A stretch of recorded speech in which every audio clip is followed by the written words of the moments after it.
In the late 14th century, a single name could silence entire cities and make kings abandon their thrones in terror. That name was Tamerlane the Conqueror, whose limp and withered arm hid not weakness, but a hunger for domination so vast that human skulls became the bricks of his monuments. While Europe reeled in the shadow of the Black Death, a crippled warlord in Central Asia was carving an empire through blood and fear, proving that terror could be as potent a weapon as any sword. The man remembered as Tamerlane was born Timur ibn Teragay Barlas in 1336 in what is now Uzbekistan. From his youth, misfortune marked his body. A crippled right arm and an injury to his leg left him with a permanent limp. The Persians called him Timur-Timur, the lame, yet this frailty became the very fire that forged him. As if to compensate for his broken body, he devoted himself to breaking the bodies of others. The world he inherited was fractured and ripe for conquest. The once mighty Mongol Empire had splintered into rival khanates. The Islamic world was torn by competing dynasties. Trade routes that once carried prosperity had become highways for ambitious warlords. Into this chaos limped Timur, who understood that fear could achieve what gold could not, and that horror, carefully staged, could defeat enemies before battle even began. What set him apart from other conquerors was not simply his battlefield brilliance, but his weaponization of the imagination. His campaigns were theater as much as war performances of cruelty designed to echo for generations.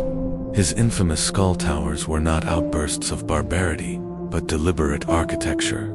Positioned for maximum visibility, constructed with chilling precision, these monuments of bone served both as testimony to his ruthlessness and as deterrents that made entire cities surrender without a fight. Chroniclers struggled to capture the immensity of his terror. The Persian historian Hafiz Ayabru wrote that Timur's armies spread across the land like plague, leaving behind not just death, but a void and emptiness that seemed to drain entire regions of life. European travelers, arriving long after his campaigns, spoke of desolate landscapes so utterly ruined that they resembled visions of divine punishment. By the time his empire stretched from Russia to India, and from Turkey to Persia, its foundations were not law or culture, but memory of what awaited those who defied him.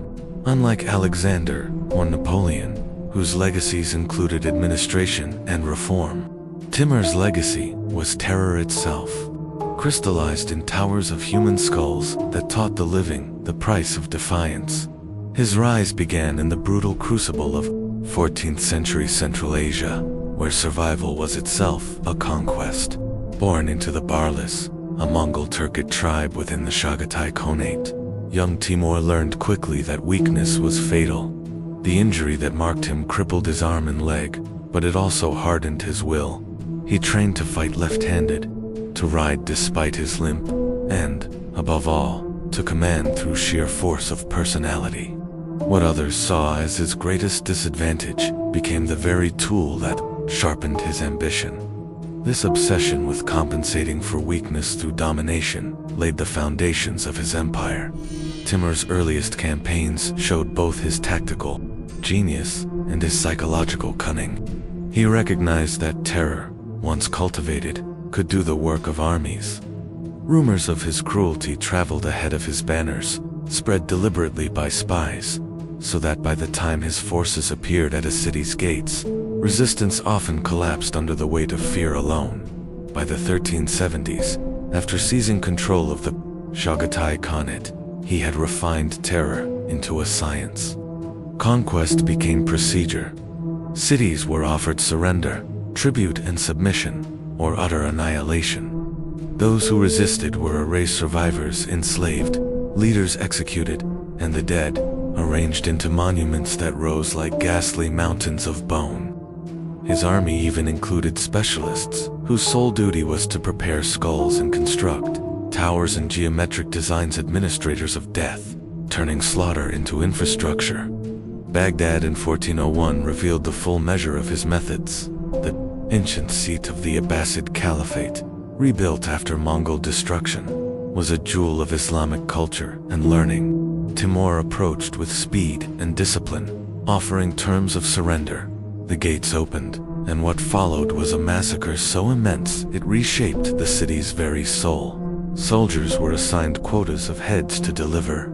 Engineers worked beside executioners, stacking 90,000 skulls into a tower placed where travelers could not miss it. Chroniclers wrote of a mountain of bone that shimmered under the desert sun, visible for miles, a warning carved into the landscape itself. From Damascus to Delhi, the pattern repeated. In Damascus, when rebellion sparked after an initial surrender, Timur unleashed his machinery of terror. Thousands were killed with assembly line efficiency, their skulls arranged into towers decorated with Islamic motifs, a deliberate perversion of the very culture he was destroying. In India, he razed Delhi, leaving behind such devastation that its memory lingered centuries later. Timur's terror was not blind cruelty, but calibrated calculation. He studied the fears and beliefs of the peoples he conquered, using religion, superstition, and symbolism as weapons. In Islamic lands, skull towers were built near mosques. In India, sacred sites were desecrated to amplify despair. His rhetoric always cloaked himself as God's chosen scourge, an avenger of divine will, giving theological cover to his atrocities. By the time of his death in 1405, Timur had built an empire larger than that of Alexander. But unlike the Macedonians' dream of cultural fusion, or Rome's obsession with law, Timur's empire was held together by memory alone, the memory of towers that scraped the sky with the bones of the slain. He left no unified state, no enduring system of government. What endured instead was the legend of terror itself, the story of a lame shepherd who turned his own broken body into a weapon that scarred half the world, desecrates sacred spaces, and challenged religious authority. While the geometric patterns used in construction mocked the mathematical precision that Islamic culture prized, the economic dimensions of these operations reveal another layer of calculation in Tamerlane's methods. The systematic looting that accompanied each massacre was organized with the same efficiency as the killing itself, with specialized units responsible for identifying and extracting valuable materials from conquered cities. The slaves taken during these operations were carefully sorted according to their skills and potential value, with artisans and educated individuals often spared to serve in Tamerlane's growing administrative apparatus, ensuring that his empire could benefit from the talents of those it terrorized. The medical knowledge that informed execution methods demonstrates Tamerlane's commitment to maximizing psychological impact while maintaining practical efficiency. His executioners were trained in anatomy and physiology, enabling them to prolong suffering when it served psychological purposes, while ensuring rapid death when efficiency was the priority. The preservation techniques used to prepare skulls for architectural use incorporated knowledge borrowed from Islamic medical traditions, creating a fusion of healing arts and instruments of terror that ensured his monuments would endure long after the flesh had decomposed, serving as permanent reminders of the consequences of resistance. Tamerlane's invasion of India in 1398-1399 represented the culmination of his evolution from regional warlord to architect of civilizational destruction. The Delhi Sultanate, weakened by internal conflicts and unprepared for the scale and sophistication of Tamerlane's war machine, would provide him with the largest canvas yet for his experiments in mass murder and psychological warfare. The march across the Hindu Kush began as a traditional campaign, but quickly evolved into something unprecedented in its systematic brutality. The Siege of Delhi in December 1398 showcased psychological warfare elevated to the level of strategic doctrine, rather than immediately assault the city's formidable defenses. He established killing fields in the surrounding countryside, where captured civilians were executed in full view of Delhi's walls. These executions were choreographed as theatrical performances, with victims tortured in ways specifically designed to maximize the terror experienced by observers. The message was clear: submission might bring harsh terms, but resistance would bring complete annihilation. The slaughter following Delhi's capture on December 17, 1398, exceeded in scale and systematic brutality anything Tamerlane had previously accomplished. Contemporary accounts, including those from his own chronicles, describe a killing operation that processed over 100,000 victims in a matter of days. The execution sites were organized with the efficiency of workshops with different teams responsible for killing, processing bodies, and constructing monuments. The skulls of Delhi's dead would form not one tower, but an entire complex of monuments that transformed the city's skyline into a landscape of horror. The administrative documentation that survives from Tamerlane's Indian campaign provides unprecedented insight into the bureaucratic machinery that supported his program of mass murder. His clerks maintained detailed records of prisoners processed, skulls harvested, and monuments constructed, treating genocide with the same systematic attention to detail that other rulers applied to tax collection or military logistics. These records reveal that Tamerlane's operations were not chaotic outbursts of violence, but carefully planned and executed programs designed to achieve specific political and psychological objectives.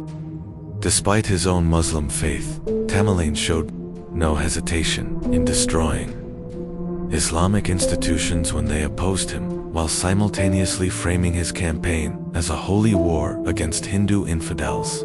This cynical manipulation of religious sentiment allowed him to recruit additional fighters from Central Asia while providing theological justification for actions that might otherwise have been condemned as simple barbarism.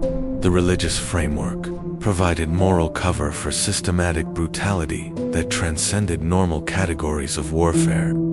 The psychological impact of Delhi's destruction extended far beyond the immediate region. As news of the massacre spread throughout the Indian subcontinent and beyond, the Delhi Sultanate had been one of the most powerful Islamic states in the world. Its capital, a center of learning, commerce, and political power that had seemed impregnable to outside attack. Its systematic destruction sent shockwaves throughout the Islamic world and established Tamerlane as a force capable of erasing entire civilizations from existence. The long-term consequences of Tamerlane's Indian campaign extended far beyond the immediate destruction he wreaked. The systematic elimination of Delhi's population and the construction of skull monuments throughout the region created a psychological landscape that would influence Indian politics for generations. Future rulers would measure their own policies against the memory of Tamerlane's terror, while the skull towers he left behind served as permanent reminders of what awaited those who challenged the established order of power, fundamentally altering the relationship between rulers and subjects throughout the subcontinent. The transformation of entire populations from active resistance to passive submission under Tamerlane's rule reveals sophisticated insights into human psychology that would not be formally understood by academic study for another 5 centuries. His systematic use of terror as a tool of governance demonstrated an intuitive grasp of how fear could be cultivated, maintained, and deployed to achieve political objectives that conventional military force alone could never accomplish. The psychological mechanisms he exploited were so fundamental to human nature that his methods remained effective across vastly different cultures, religions, and social systems. The calibration of terror that Tamerlane perfected required precise understanding of the relationship between the scale of violence and its psychological impact. Too little brutality and populations might recover their courage and attempt resistance. Too much and they might despair completely and become useless as productive subjects. Tamerlane's genius lay in finding the optimal level of horror that would break the will to resist while preserving the capacity for economic productivity. His skull towers served as carefully calculated doses of psychological poison administered at intervals and intensities designed to maintain maximum effectiveness.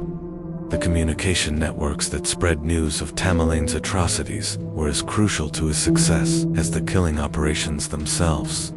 He understood that the story of a massacre could be more politically valuable than the massacre itself, and he invested considerable resources in ensuring that accurate accounts of his brutality reached target populations before his armies arrived. Merchants, pilgrims, and refugees who had witnessed his handiwork became unwitting agents of psychological warfare, carrying with them not just reports of destruction, but visceral accounts that could paralyze entire cities with fear. The religious and cultural dimensions of fear that Tamerlane exploited revealed his sophisticated understanding of how different populations conceptualize death, suffering, and divine justice. His methods of execution and body display were carefully adapted to local beliefs and superstitions, incorporating elements that would have maximum psychological impact on specific cultural groups. In Islamic regions, the desecration of bodies violated fundamental religious teachings about the treatment of the dead. In Christian territories, the arrangement of corpses in blasphemous patterns struck at core theological beliefs about resurrection and salvation.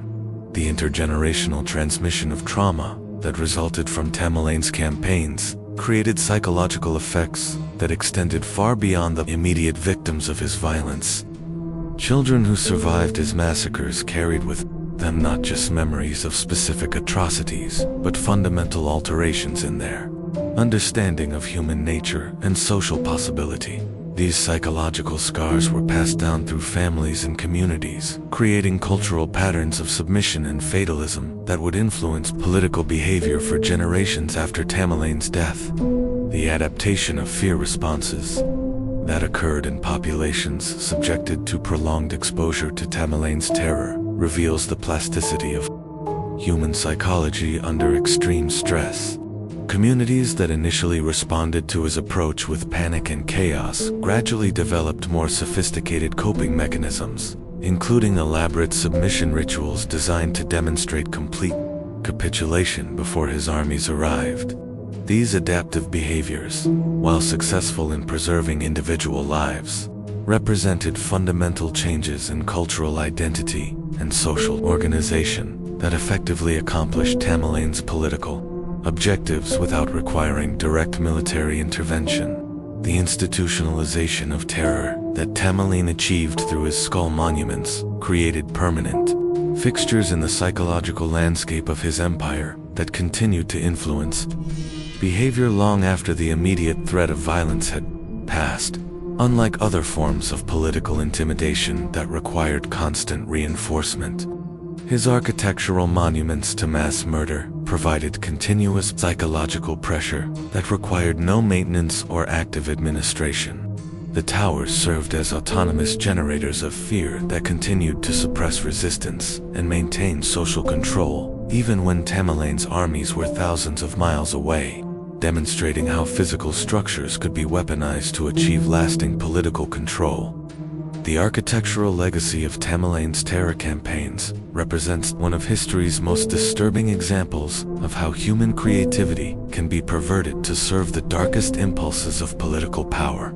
The skull towers that marked his passage across Eurasia were not crude stacks of bones, but sophisticated architectural achievements that demonstrated mastery of engineering principles, aesthetic design, and psychological manipulation. These monuments combined the technical expertise of medieval Islamic architecture with the systematic brutality of genocidal warfare, creating structures that were simultaneously beautiful and horrifying. The engineering challenges involved in constructing durable monuments from human skulls required innovations in medieval architecture that pushed the boundaries of existing technical knowledge. Tamerlane specialists developed new techniques for preparing and preserving bone materials, creating mortars that would bind skulls together without causing structural degradation, and designing foundations capable of supporting the immense weight of these macabre structures. The towers that resulted from their work were built to last centuries, serving as permanent testimonies to both Tamerlane's cruelty and the technical sophistication of his empire. The aesthetic principles that governed the design of Tamerlane's skull towers reveal a disturbing fusion of artistic sensibility and systematic murder. The towers were not randomly assembled piles of bones, but carefully designed structures that incorporated geometric patterns, proportional relationships, and decorative elements drawn from Islamic architectural traditions. The skulls were arranged in complex patterns that created visual effects impossible to achieve with conventional building materials, with empty eye sockets and dental arrangements used as decorative motifs that caught and reflected light in ways that enhanced the tower's visibility and psychological impact. The symbolic dimensions of Tamerlane's architectural terrorism extended beyond mere intimidation to encompass complex statements about power, mortality, and cultural identity.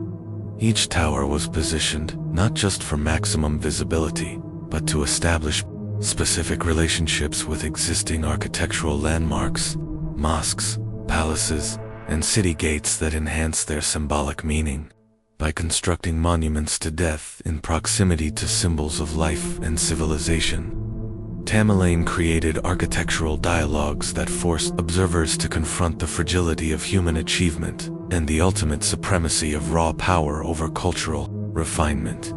The preservation techniques developed for Tamerlane's skull monuments incorporated knowledge borrowed from multiple sources, including Islamic medical traditions, Central Asian shamanic practices, and innovations developed through systematic experimentation. The specialists responsible for these techniques became experts in anatomy, chemistry, and engineering, developing professional skills that represented a grotesque advancement of medieval science. Their techniques were so effective that some of Tamerlane's skull towers remained structurally intact for centuries after their construction, serving as enduring reminders of their creators' systematic brutality. The psychological research that informed the placement and design of skull monuments reveals Tamerlane's sophisticated understanding of how architectural environments influence human behavior and emotion. The towers were positioned to be visible from multiple approaches to conquered cities, creating psychological pressure that began building miles before travelers reached their destinations. The height and proportions of the structures were calculated to dominate local skylines, while their geometric complexity created visual effects that drew and held observers' attention in ways that maximized psychological impact. The cultural impact of Tamerlane's architectural legacy extended far beyond the immediate regions where his towers were constructed, influencing artistic traditions, literary imagery, and political symbolism throughout the medieval world. Writers and artists who encountered his monuments struggled to incorporate their horror into existing cultural frameworks, ultimately developing new forms of expression that could adequately represent the unprecedented nature of what they had witnessed. These cultural adaptations demonstrate how Tamerlane's terror campaigns forced entire civilizations to develop new ways of understanding and representing human brutality, fundamentally altering artistic and literary traditions that would persist for centuries. The administrative structure that emerged from Tamerlane's campaigns of terror created one of history's most unusual forms of imperial governance, an empire held together not by traditional mechanisms of bureaucracy, taxation, or cultural assimilation, but by the systematically maintained memory of what happened to those who opposed its founder.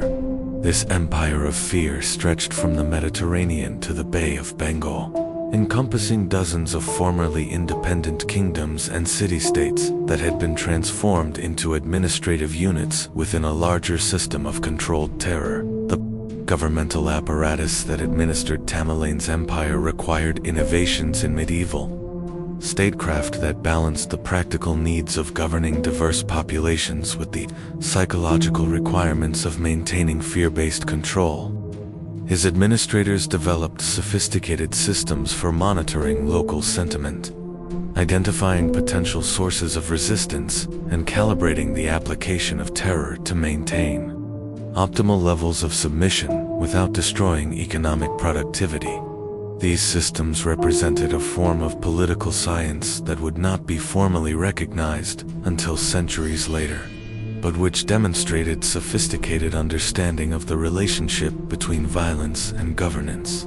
The economic foundations of Tamerlane's empire reveal how systematic terror could be converted into material prosperity for the ruling class while simultaneously serving political objectives.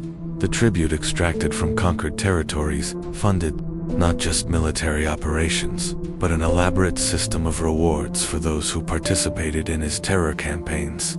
Soldiers, administrators, and technical specialists received payments based on their contributions to the systematic processing of enemy populations, creating economic incentives that reinforced the empire's foundational commitment to mass murder as a tool of policy. The legal framework that governed Tamerlane's empire formalized terror as a legitimate instrument of justice, creating judicial systems that treated resistance to imperial authority as capital crimes, punishable by execution and incorporation into architectural monuments. These legal codes, which drew selectively from Islamic law, Mongol tradition, and Tamerlane's own innovations, created a system of justice that explicitly recognized mass murder as an appropriate response to political opposition. The systematic nature of these legal arrangements demonstrates how thoroughly Tamerlane had institutionalized brutality as a normal function of government. The diplomatic relationships that Tamerlane's empire maintained with neighboring powers reveal how terror could be used as a tool of international relations, creating forms of negotiation and treaty-making that, when dealing with conventional military threats, demonstrating how fear could be weaponized on a global scale. The cultural policies implemented throughout Tamerlane's empire demonstrate how systematic terror could be used to accelerate processes of cultural change that might otherwise have taken generations to accomplish. Conquered populations were forced to abandon traditional practices, religious observances, and social customs that might serve as focal points for resistance, while simultaneously being required to participate in rituals of submission that reinforce their subordination to imperial authority. These cultural transformations were accomplished not through gradual assimilation, but through the immediate and overwhelming application of force that made resistance psychologically impossible. The succession crisis that followed Tamerlane's death in 1405 revealed both the strengths and weaknesses of an empire built on systematically maintained fear without his personal leadership.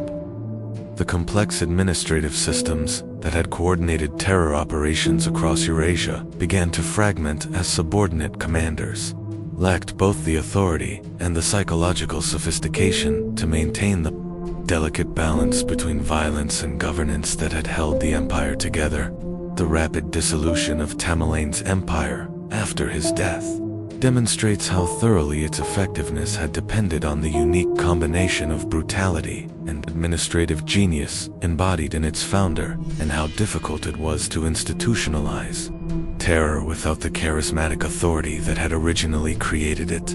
The paradox of Tamerlane, a physically diminished man who cast a shadow across continents, whose withered limbs commanded the construction of monuments built from the bones of millions, reveals profound truths about the relationship between personal limitation and historical consequence. His campaigns demonstrate how individual psychological trauma can be transformed into civilizational catastrophe, how private suffering can be externalized into public horror, and how the most damaged among us can sometimes inflict the greatest damage upon the world. The systematic nature of his brutality distinguishes him from other conquerors, whose violence, however extensive, remained essentially chaotic and unplanned. His innovation lay not in the scale of killing, but in its systematization, the transformation of mass murder from an occasional tool of warfare into a bureaucratic process, administered with the same efficiency and attention to detail that other rulers applied to taxation or public works. This bureaucratization of evil represents one of history's most chilling examples of how human organizational capacity can be perverted to serve the darkest impulses of political power, anticipating techniques that would not be seen again until the genocidal campaigns of the 20th century. The psychological sophistication that informed Tamerlane's methods reveals an understanding of human nature that anticipated modern insights into the mechanics of fear, trauma, and social control. his recognition that the systematic display of death could be more politically effective than the deaths themselves, that architectural monuments could serve as autonomous generators of terror, and that fear could be cultivated and maintained across vast distances and extended time periods, demonstrates an intuitive grasp of psychological principles that would not be formally recognized for centuries. The technological and administrative innovations that emerged from Tamerlane's campaigns had consequences that extended far beyond their original destructive purposes, contributing to advances in architecture, engineering, logistics, and governmental administration that influenced development throughout Eurasia. The irony that some of humanity's most creative achievements emerged from the systematic pursuit of destruction speaks to the complex relationship between innovation and moral purpose that continues to challenge human societies today. The religious and philosophical questions raised by Tamerlane's success force confrontation with uncomfortable truths about the relationship between moral righteousness and worldly effectiveness, between divine justice and historical reality.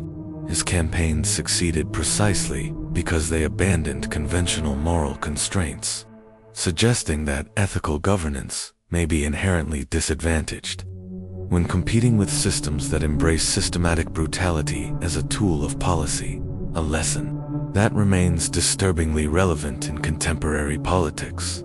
The legacy of fear that Tamerlane created has proven more durable than the political structures he established, continuing to influence human behavior centuries after his empire dissolved. His skull towers have crumbled, but the psychological architectures he constructed, the systems of fear, submission, and traumatic memory that governed his subjects, continue to shape political consciousness in regions that experienced his terror, demonstrating how thoroughly human societies can be shaped by experiences of systematic violence. The transformation of Tamerlane from historical figure to symbol reveals how individual actors can transcend their mortality through the systematic infliction of trauma that outlasts their physical existence. His true monument was not built from stone or skull, but from the collective memory of suffering that he embedded in human consciousness. A monument that continues to cast its shadow across the centuries, reminding us that the capacity for systematic evil remains a permanent feature of human possibility, that each generation must confront anew, and that the lessons of his career remain uncomfortably relevant as contemporary examples of systematic terror and genocidal violence demonstrate the enduring appeal of his methods to those who seek power through fear. Yeah.